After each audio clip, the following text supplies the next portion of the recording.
This is how I overcame my gym anxiety and became strong as heck. For a long time, the gym wasn't a place that I felt motivated. I actively avoided it because of social anxiety.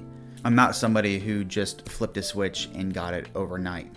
I'm someone who learned how to train anyways, and that slowly changed everything. In this video, I want to walk you through how I went from dreading the gym and actively avoiding it to building some real confidence in the gym. Now I bench almost 500 pounds naturally. Come on, man! Push! Push! Push! Yes! Yes!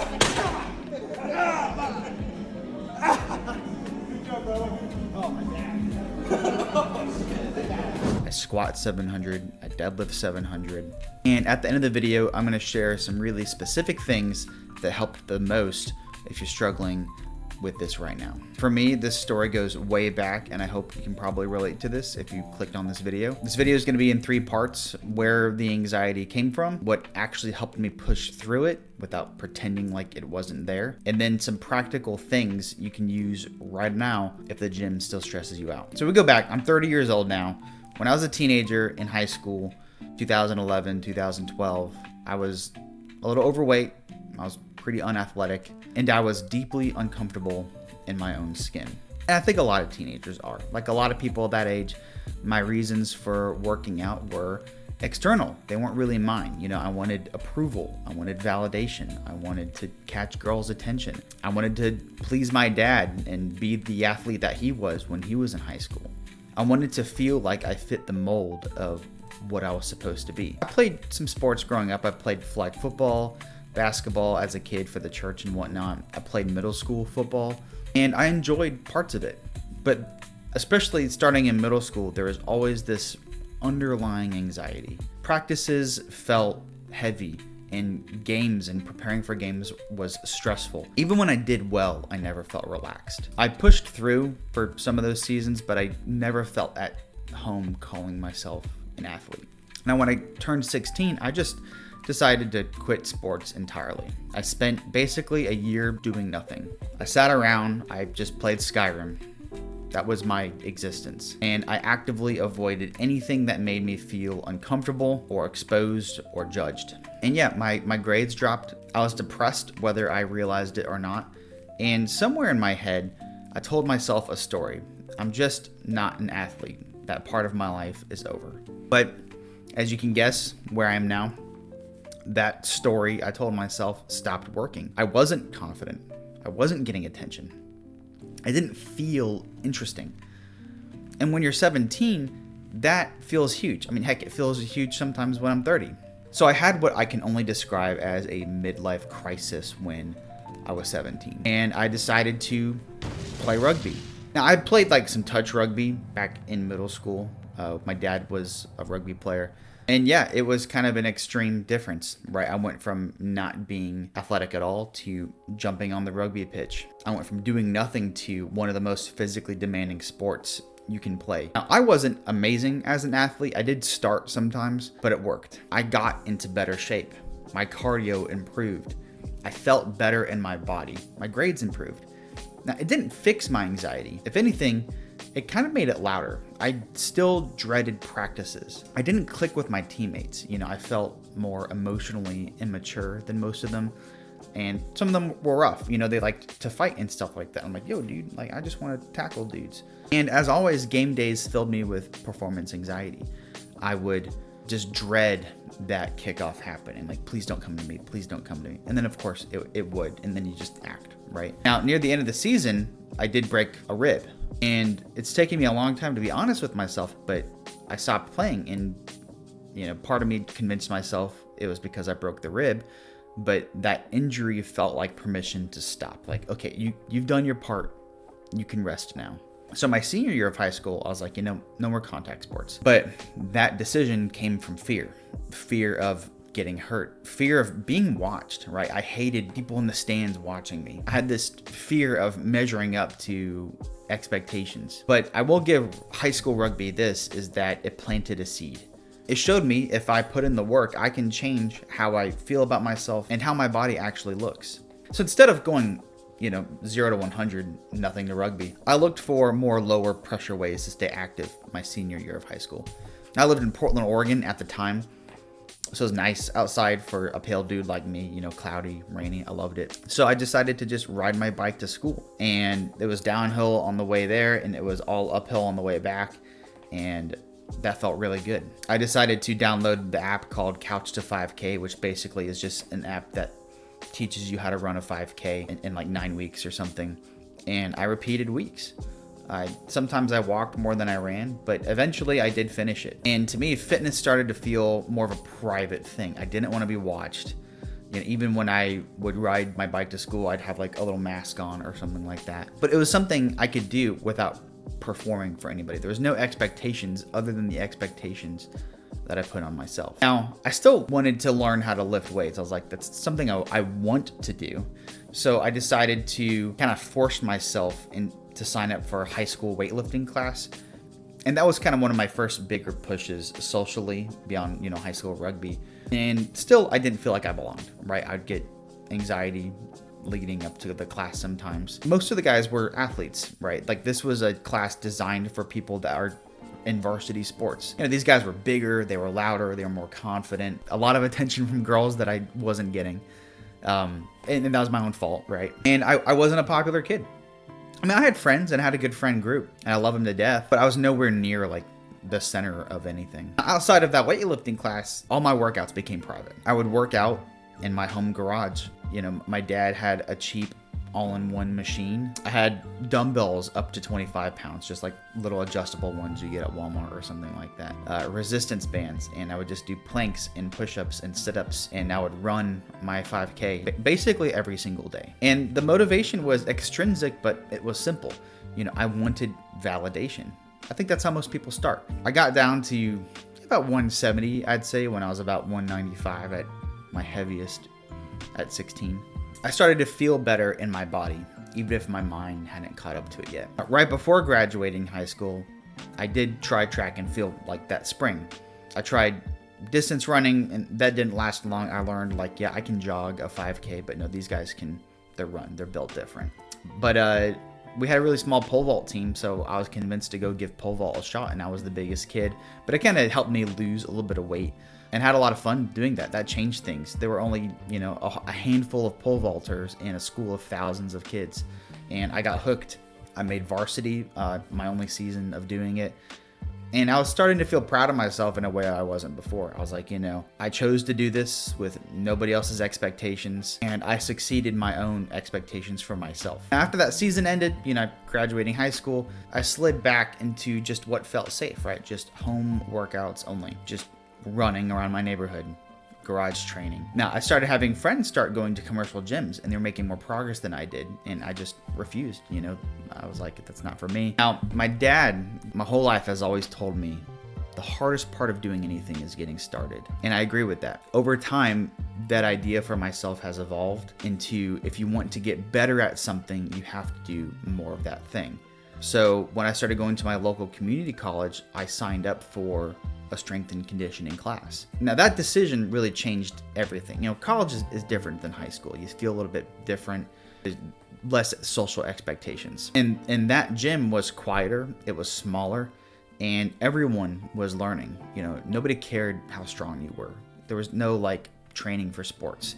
So, we just trained together, you make a couple friends, and suddenly going to the gym before or after class just wasn't scary anymore. And that didn't cure my anxiety, but it started cracking it. That's a gym that I started to feel safe at. And it was free because I was just part of my college tuition. So, I guess not really free, but you know what I mean. And it was pretty dead most days. I'd go there at 10 a.m. before a class, and it might just be a couple people that I knew from strength and conditioning class. And not long after that, and I was 20 years old, during this time, we moved from Portland, Oregon to Charleston, South Carolina. And by then, I was obsessed, right? Momentum had been built between lifting and garage workouts and just running trails. The obsession was there. At a certain point, exercise stops being about just pain tolerance and getting through it, and you almost don't feel right unless you're moving your body and you do it more. And to me, humans aren't that different than animals, right? If you never ever run your dog, it gets anxious and it gets depressed, and I have the strong belief that we're the same way. Training hard helped me sleep. Sleeping better helped everything else. That mattered to me because growing up, I had a pretty severe immune deficiency. I was hospitalized once a year. I was out of school all the time. And I internalized that identity early. I was the sick kid. I wasn't the athletic one. Now, when I decided to go back to school that fall of 2016, I fell back into old habits. I stopped training. I just played video games constantly. I wasn't making friends, and I was depressed. By the time I was 21, I was surrounded by 18-year-olds. I was still taking some freshman courses. Now, what helped pull me out of that was my little brother. He convinced me to run for the Cooper River Bridge run here in Charleston, which is like a 10K that goes over our big bridge. Now, I trained too hard. I developed Achilles tendonitis pretty badly, and halfway through the race, my foot went numb. But I finished walking the race, and I was just hurt and injured for weeks. So I decided to start lifting instead. And the best way for me to do that was my college gym. Now, going back into a different college gym was intimidating. The college I was going to was much bigger than my community college I went to in Portland. I felt weak. I was out of shape at that point. I was surrounded by jacked dudes, but by then I think I was starting to understand something, that avoidance wasn't helping. At that time, I also joined Planet Fitness because you could join for like $10 a month back then. I could afford that. And it was 24/7. And honestly, that helped a lot. Nobody knew me. It was low pressure, late nights, quiet, nearly empty. Sometimes it wasn't ideal because I would get out of work at 10 p.m. and I would take my pre-workout and I'd be there till like 2 a.m. and then I have an 8 a.m. class the next day. The things we do when we're in our early 20s, So I did that kind of routine for about a year and a half. I started getting a little stronger, like benching 225, then 240, and people noticed. I was getting the validation that I was starting to seek, right? Like, hey, you're looking big. Hey, dude, you're kind of strong. Hey, can you come spot me real quick? You look like you know what you're doing. And I was a student of the iron. I was obsessed with watching videos of like Alan Thrall and all sorts of other YouTubers. But something was still missing, and this is the part where things really changed. Not because my anxiety disappeared, but because I finally had a reason to train that was bigger than how I felt walking into the gym. So fast forward a little bit. The fall of 2018, my college's rugby captain approached me and he's like, yo, dude, with the big calves, why are you not playing rugby? And I was like, I have played before and I don't really have a good reason not to. I want to do something, I guess. And I want to make friends. I still wasn't making a lot of friends. And I told myself that, I'm just not going to get attached though. I'm just going to do it to get fit, lose a little bit of weight so I can kind of go back into bodybuilding. That was a lie. I started at tight head prop. I got thicker, stronger. Rugby gave me brotherhood, purpose, leadership skills. I became the forwards captain. I trained it to perform, not just look good. We won regional and conference championships, and we were on our way to natties for the National Small College Rugby Association. I think that's what it's called. COVID ended all that. So when COVID hit, I decided to just buy weights before prices exploded. And I just lifted on my parents' second floor apartment patio. When Crunch Fitness opened again, I joined that. And that's when I started to develop this idea of powerlifting. And I didn't really have any purpose other than to train and lift heavy. I just wanted bigger numbers. I figured if I wasn't going to be doing rugby, I might as well try to get as strong as I reasonably can. And I did. By December of 2020, I benched 405 pounds. I deadlifted over 600. And so that's when I was like, now I'm like the strongest dude at Crunch Fitness at my local one by far, right? I mean, there's some dudes that could bench like 315, but I was starting to look different and be different than everybody else there. You're squatting 500 pounds. People are going to stop and stare. They're like, Jesus, what is this dude doing? I felt anxious joining a powerlifting gym. I didn't know kilo plates. And now there were dudes that were stronger than I was by a long shot. I was benching 405. Some dudes were benching 450. I was squatting 500. Some dudes were squatting 700. But I caught the attention of a coach and I joined a powerlifting club, and that helped a lot too. I think when you do individualized sports, treating them as a team sport helps a lot. You train together, you go to meets together, you do events together. From there, I would say gym anxiety stopped being a major part in my life. Now, it never vanished. When I go to new gyms, I still feel awkward. That social anxiety tickle is there. But it does get easier over time, especially when you're strong, right? Strength changes how people interact with you. I'd almost say when you're strong, it's easier for people to approach you than when you've got an amazing physique. Because when you're this Greek god looking dude, which I wish I was, you can look intimidating, right? People aren't going to ask and say, yo dude, what's your split? But when you put up 450 pounds and you're talking to your other powerlifting buddies, people are more likely to come in and ask for a spot, like, hey dude, can you give me some tips? The strength changes how people interact with you. So just a random thought and some things I want to boil down to. I've had a lot of training partners. I think training partners can help, but most won't last. Use them carefully.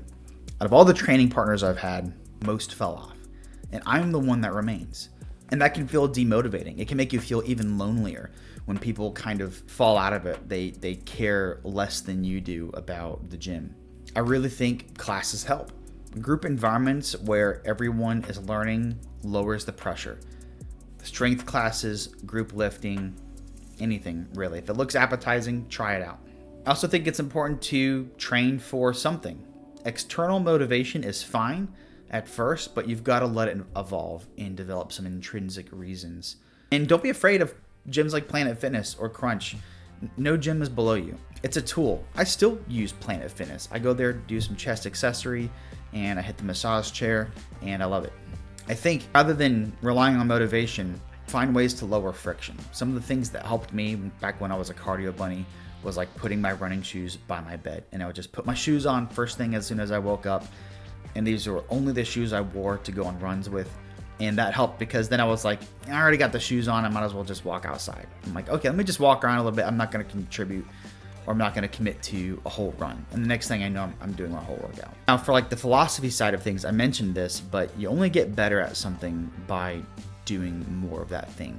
Confidence for me comes after action, not before. And you don't need to eliminate your anxiety. Overcoming your anxiety doesn't mean eliminating it. You can do things anxious. You can do it scared. And like I said, you need intrinsic reasons, especially if you want to stay in this in the long run. Validation fades. Nobody comments on my physique anymore. So I hope this video helped you. If you're dealing with gym anxiety or you've kind of been there before and you relate, drop your experience down below in the comments. I'd love to read about it. And if this video helped you feel a little less alone and that you can be that kid that goes to the gym, you don't have to become an expert level powerlifter or anything like that, but you can go to the gym and make a better version of yourself. So this video made you feel a little less alone. That's the kind of content I want to make here. Training, mindset, and figuring this stuff out and not pretending that it's just easy. So if you want more of that, subscribe, leave a comment down below, like this video. Thanks for the support, guys. This was a much different video to make. I usually give just tips and tricks on getting bigger numbers, but this was also a topic that was very passionate for me. So have a good one.